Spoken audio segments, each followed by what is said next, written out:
नमस्कार दोस्तों, मैं हूं केशव त्यागी और स्वागत है आप सभी का मेरे YouTube चैनल केशव क्लासेस की एक और फर्स्ट वीडियो में। दोस्तों, अगर आपने अभी तक हमारे YouTube चैनल केशव क्लासेस को सब्सक्राइब नहीं किया है तो सब्सक्राइब कर लीजिएगा। चलिए शुरू करते हैं। हमारा पहला प्रश्न, पादप रोगों का सबसे उत्तरदायी कारक कौन है? तो पादप रोगों का सबसे उत्तरदायी कारक है, हमारे ऑप्शन में जो करेक्ट ऑप्शन है वो है फफूंदी। फफूंदी पादप रोगों का सबसे उत्तरदायी कारक है।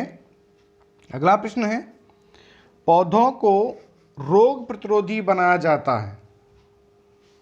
ऑप्शन ए तापी क्रिया से, ऑप्शन बी हार्मोन क्रिया से, ऑप्शन सी जंगली किस्म से प्रजनन करा के, ऑप्शन डी कॉल्विशन क्रिया से। तो यहाँ जो करेक्ट ऑप्शन है वो है सी, जंगली किस्म से प्रजनन करा के पौधों को रोग प्रतिरोधी बनाया जाता है। अगला प्रश्न है, हरित बाली रोग किस फसल से संबंधित है? तो हरित बाली रोग बाजरा फसल से संबंधित है। नेक्स्ट प्रश्न है, टिक्का रोग किस फसल से संबंधित है? तो टिक्का रोग मूंगफली फसल से संबंधित है। मूंगफली की फसल में टिक्का रोग पाया जाता है, हो जाता है। होता क्या है कि मूंगफली की जो पत्तियां होती हैं उन पत्तियों पर धब्बे बन जाते हैं सर्कोस्पोरा के। अगला प्रश्न है, धान का प्रसिद्ध रोग खैर रोग किसके कारण होता है? यानी कि धान की जो फसल में जो खैर रोग होता है वो किसके कारण होता है? ऑप्शन ए फफूंदी के कारण, या ऑप्शन बी जीवाणु के कारण, या ऑप्शन सी विषाणु के कारण, या जस्ता की कमी के कारण। तो दोस्तों मैं बता देता हूं आपको कि जो धान में खैर रोग होता है वो जस्ता की कमी के कारण होता है। किसकी कमी के कारण होता है? जस्ता की कमी के कारण होता है। तो यहाँ जो करेक्ट ऑप्शन है वो है डी। लेकिन अब जस्ता की कमी से खैर रोग होता है तो उसमें होता क्या है, लक्षण क्या है उसके? तो उसमें होता क्या है कि पत्तियों पर हल्के पीले रंग के धब्बे बन जाते हैं जो बाद में कत्थई रंग के हो जाते हैं। और धान की फसल का जो पौधा होता है वो पौधा बौना रह जाता है। कैसा रह जाता है? बौना रह जाता है खैर रोग में।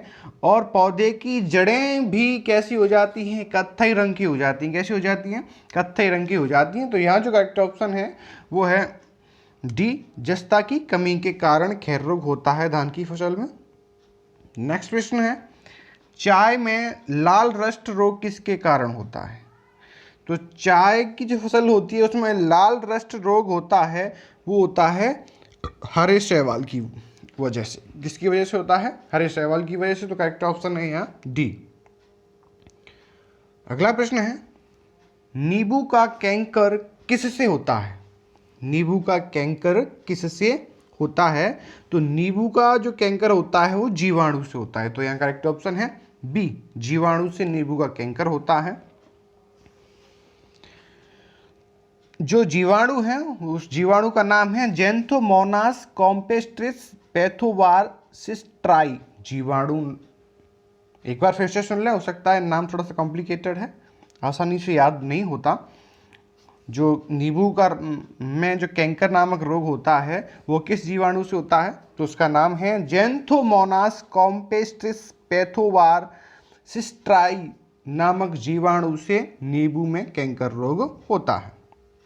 अगला प्रश्न है, फसलों पर आक्रमण करने की कीट की प्राय कौन सी अवस्था अधिक हानि पहुंचाती है?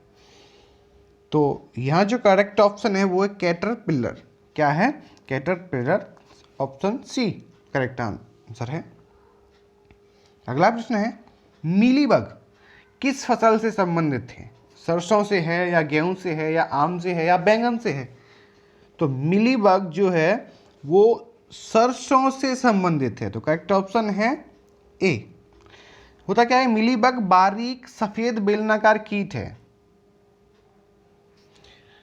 जो सरसों की टहनियों पर चिपक जाती है और पौधे का रस चूस लेती है। क्या करती है? पौधे का रस चूस लेती है। और इन कीटों की संख्या इतनी अधिक होती है कि यह 2 इंच तक लंबी डाली पर चारों ओर चिपक जाती है और डाली दिखाई भी नहीं देती। उसकी जो मूल रूप से डाली दिखाई नहीं देती और उसको चूस लेती है, जिससे पादप नष्ट हो जाता है।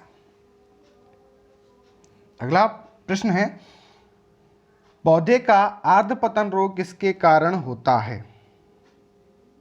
यहाँ ऑप्शन ए पिथियम डिवेरिएनम यहाँ करेक्ट ऑप्शन है। अगला प्रश्न है और अंतिम प्रश्न है इस वीडियो का, अग्नि नीरजा रोग किससे संबंधित है? तो यहाँ जो करेक्ट ऑप्शन है वो है सेब ए। अग्नि नीरजा रोग सेब व नाशपाती से अग्नि नीरजा रोग होता है और इसका जो जीवाणु है या कारक है वो है इरविनिया एमेलेवोरा जीवाणु से होता है अग्नि नीरजा रोग सेब और नाशपाती में। दोस्तों ये थे 11 इंपॉर्टेंट प्रश्न पादप रोग टॉपिक से। अगर आपने अभी तक भी चैनल को सब्सक्राइब नहीं किया है तो प्लीज़ आपसे रिक्वेस्ट है चैनल को सब्सक्राइब कर लें। जय हिंद, जय भारत, वंदे मातरम।